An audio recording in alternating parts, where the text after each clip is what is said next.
Ito ang kwento ng bawat Pangulo ng Pilipinas mula sa simula hanggang sa kasalukuyan. Emilio Aguinaldo. Si Aguinaldo ang unang Pangulo ng Pilipinas. Pinamunuan ang rebolusyon laban sa Espanya at idineklara ang kalayaan noong 1898. Siya ay maaalala bilang mukha ng unang republika, ngunit nananatiling kontrobersyal dahil sa hidwaan at trahedya sa loob ng rebolusyon. Manuel L. Quezon. Tinaguri ang ama ng wikang pambansa. Si Quezon ang unang Pangulo ng Commonwealth. Hinubog niya ang pundasyon ng modernong pamahalaan at ipinaglaban ang pambansang identidad. Siya ay maaalala sa paghahanda ng bansa para sa ganap na kalayaan. Jose P. Laurel. Namuno siya bilang Pangulo ng Ikalawang Republika sa ilalim ng pananakop ng Hapon noong Ikalawang Digmaang Pandaigdig. Ang kanyang pamumuno ay nananatiling kontrobersyal. May tumitingin sa kanya bilang kolaborador, habang ang iba'y naniniwalang sinikap niyang ipagtanggol ang interes ng bansa sa gitna ng matinding panggigipit. Bago at matapos ang digmaan, si Laurel ay nakilala bilang isang matibay na nasyonalista at nag-iisang Pangulo ng Pilipinas na naglingkod sa tatlong sangay ng pamahalaan: ehekutibo, lehislatibo at hudikatura. Nag-iwan din siya ng ambag sa edukasyon at kaisipang pambansa, kabilang ang pagtatatag ng Lyceum of the Philippines. Sergio Osmeña, isang lider na may mahinahong pamumuno at matibay na paninindigan. Si Osmeña ang humalili matapos pumanaw si Quezon. Pinamunuan niya ang pagbabalik ng pamahalaan at muling pagtatatag ng bansa matapos ang digmaan. Manuel Rojas, unang Pangulo ng Ikatlong Republika. Hinarap niya ang ekonomiyang winasak ng digmaan. Pinagtibay niya ang ugnayan sa Estados Unidos bilang susi sa rehabilitasyon. Ang kanyang maagang pagpanaw noong 1948 ay nagputol sa isang pamumunong nagsisimula pa lamang, ngunit ang mga hakbang na kanyang inilatag ang naging pundasyon ng unang mga taon ng Ikatlong Republika. Elpidio Quirino. Sa gitna ng kahirapan at rebelyon matapos ang digmaan, sinikap ni Quirino na patatagin ang bansa at ibalik ang normal na pamumuhay. Pinangunahan niya ang post-war recovery, kabilang ang muling pagbubuo ng ekonomiya at pagkuha ng tulong pang-ekonomiya mula sa Estados Unidos. Sa kanyang termino, itinatag ang Central Bank of the Philippines. Ang kanyang termino ay sinubok ng katiwalian at krisis. Ramon Magsaysay. Tinaguri ang Pangulo ng masa. Si Magsaysay ay minahal ng karaniwang Pilipino. Ipinaglaban niya ang reforma, disiplina at malasakit sa mamamayan. Pinahina niya ang rebelyon sa pamamagitan ng tiwala at serbisyo. Siya ay maaalala bilang huwaran ng tapat na pamumuno. Ang kanyang panunungkulan ay biglaang natapos nang siya'y pumanaw sa isang aksidente sa eroplano noong 1957, isang pagkawala na labis na ikinalungkot ng buong bansa. Carlos P. Garcia. Ipinatupad ang Filipino First Policy. Inuuna ang interes ng mga Pilipino sa ekonomiya. Ipinaglaban niya ang nasyonalismo at soberanya. Siya ay maaalala sa pagtatangkang ibalik ang yaman ng bansa sa sariling mamamayan. Diosdado Macapagal. Inilipat niya ang Araw ng Kalayaan mula Hunyo 4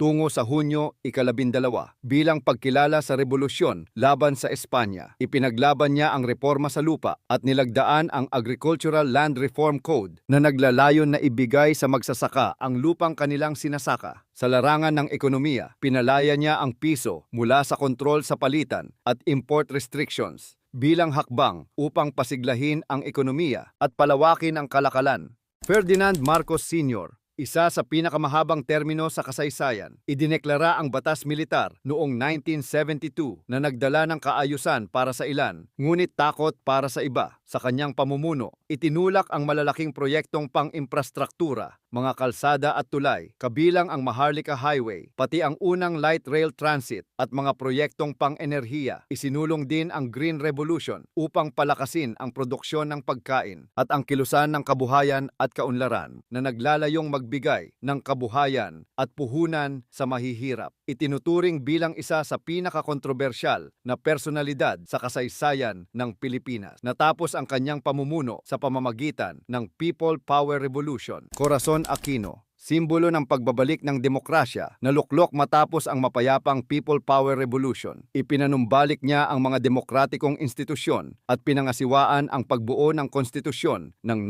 1987. Siya ay maaalala bilang mukha ng demokrasya at mapayapang pagbabago. Fidel Ramos, general na naging pangulo, pinatatag niya ang ekonomiya at infrastruktura. Sa kanyang termino, tinapos ang matinding krisis sa kuryente sa pamamagitan ng reforma sa sektor ng enerhiya. Isinulong niya ang Philippines 2000 na nagbukas sa ekonomiya, humikayat ng pamumuhunang dayuhan at tumulong sa pag-alis ng bansag na Sick Man of Asia. Noong 1996, pinirmahan ang Final Peace Agreement sa MNLF, isang mahalagang hakbang tungo sa kapayapaan sa Mindanao. Joseph Estrada, isang dating aktor na nahalal ng masa, si Estrada ay nagpakilala bilang Pangulong makamahihirap. Sa kanyang termino, inilunsad ang mga programang panlipunan para sa libreng irigasyon, murang gamot, pabahay at edukasyon. Kilala rin siya sa pagdeklara ng all-out war laban sa MILF na nagpakita ng lakas ng Estado sa Mindanao. Noong 1999, nilagdaan niya ang Philippine Clean Air Act, isang mahalagang batas para sa kalusugan at kapaligiran. Sa huli, ang kanyang pamumuno ay tinapos ng kontrobersya at impeachment na muling nagbunsod ng people power. Gloria Macapagal Arroyo, pumalit siya bilang Pangulo matapos mapatalsik si Joseph Estrada noong People Power II sa gitna ng krisis pampulitika. Kalaunan, nanalo siya sa halalan ng 2004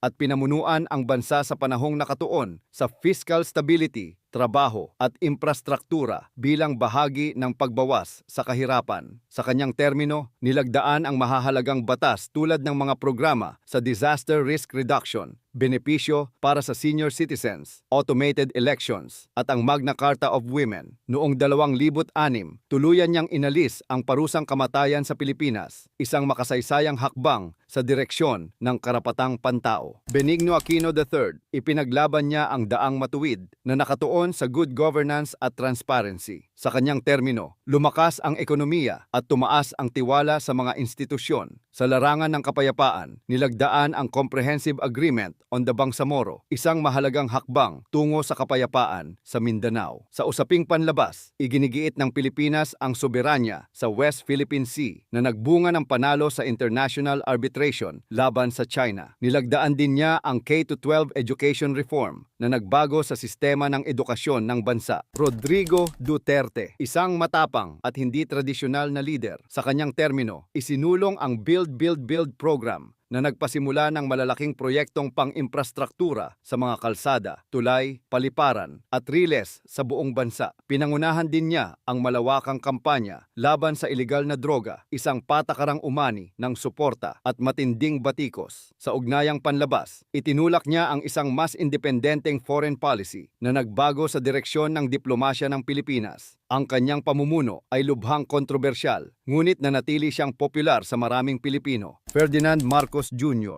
Sa kanyang pamumuno, binigyang diin ang pagbangon ng ekonomiya matapos ang pandemya na may focus sa presyo ng pagkain, trabaho at pamumuhunan. Sa ugnayang panlabas, pinagtibay niya ang alyansa sa Estados Unidos at mga kaalyado at mas malinaw na iginigiit ang posisyon ng Pilipinas sa West Philippine Sea. Kasabay nito, pinangunahan ang muling pagbubukas ng mga investigasyon sa katiwalian sa loob ng pamahalaan bilang bahagi ng agenda sa accountability. Bilang kasalukuyang Pangulo, ang kanyang pamana ay patuloy pang hinuhubog sa mata ng kasaysayan. At iyan ang kwento ng bawat Pangulo ng Pilipinas, mga lider na humubog sa ating kasaysayan, pagkakakilanlan at kinabukasan.